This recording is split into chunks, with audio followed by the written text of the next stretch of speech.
வணக்கம் ஆன்மீக அன்பர்களே. நாம் இந்த வீடியோ தொகுப்பில் எந்த விஷயத்தை பற்றி பார்க்க போகிறோம்னா, எட்டி கம்பிற்கு முறையாக பிரம்ம முகூர்த்தத்தில் காப்பு கட்டி சாப நிவர்த்தி செய்து அந்த கம்பினை முறித்து அதன் பிறகு இப்பொழுது பூஜைக்கு எடுத்து வந்திருக்கோம். இதை என்னென்ன செய்யலாங்கிறத பற்றி பார்க்கலாம்.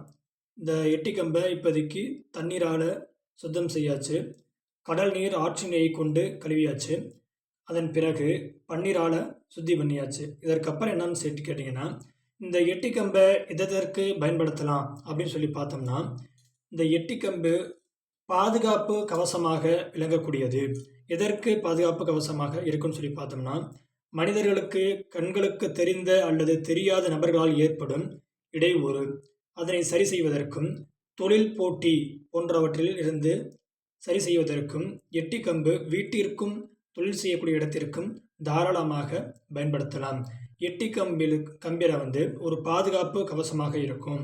இதில் முழுவதுமாக காளியுடைய மந்திரத்தை இந்த எட்டி கம்பிற்கு முழுவதுமாக பிரதிஷ்டை செய்து அதனை பயன்படுத்தும் பொழுது இது அதிசக்தி வாய்ந்ததாக செயல்படும். அந்த செய்முறையை பற்றி தான் இந்த வீடியோவில் நம்ம முழு தொகுப்பாக பார்க்க போகிறோம். வாங்க பார்க்கலாம்.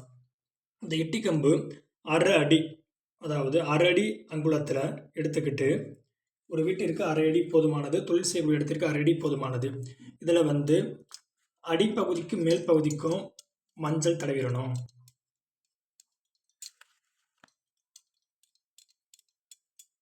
மேலே தலைப்பகுதியில் தடவியாச்சு.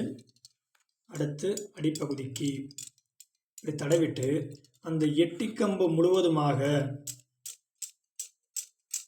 தடவிடணும்.